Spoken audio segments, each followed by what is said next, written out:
দেশের প্রায় ৫০ লাখ মানুষ অনলাইন জুয়ায় জড়িয়ে পড়েছে।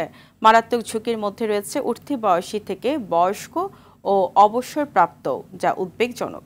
সচিবালয়ে ঢাকায় নিযুক্ত ফ্রান্সের রাষ্ট্রদূত ম্যারি মাজদুপুর সঙ্গে সাক্ষাৎ শেষে এসব কথা জানান ডাক ও টেলিযোগাযোগ প্রতিমন্ত্রী Junaid Ahmed Palak. Nazif ফরাজের report. 6000 mAh battery, one and only Power Master, NextG N73. দেশে অনলাইন জুয়ার ব্যাপক বিস্তারে নেতিবাচক প্রভাবের পাশাপাশি এর মাধ্যমে অর্থ পাচারও হচ্ছে। জুয়ার নেশায় ধ্বংস হচ্ছে তরুণ সমাজ। অনলাইন জুয়া, বেটিং, গেমিং, হুন্ডির কারণে অর্থ পাচার বাড়ছে বলে সংসদে জানান অর্থমন্ত্রী আবুল হাসান মাহমুদ আলী। এ নিয়ে গত মাসে গভীর উদ্বেগ প্রকাশ করে ট্রান্সপারেন্সি ইন্টারন্যাশনাল বাংলাদেশ টিআইবি।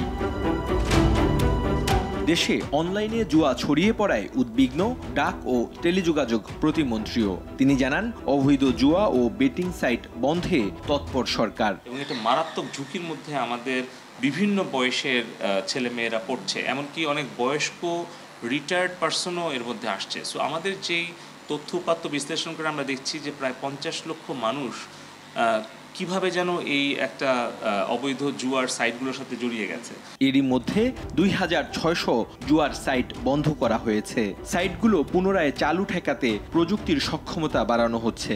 চেষ্টা করছি প্রথমত অবৈধ জুয়ার সাইটগুলোকে ব্লক করা, অবৈধ জুয়ার যে বেটিং সাইটগুলোর অ্যাপ্লিকেশন আছে এগুলোকে ব্লক করা, পাশাপাশি একটা সচেতনতাও তৈরি করা যাতে সাধারণ মানুষ এ ধরনের কোনো প্রলোভনে পড়ে আসলে প্রতারিত না হয় এবং আমাদের দেশের যাতে মুদ্রা বিদেশে পাচার না হয়।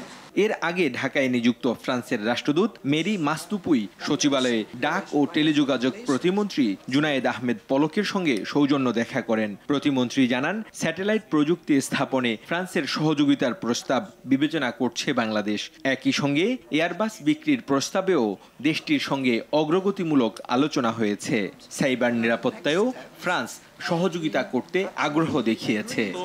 অর্থনৈতিক নাজিফ ফরাজি, RTV, ঢাকা।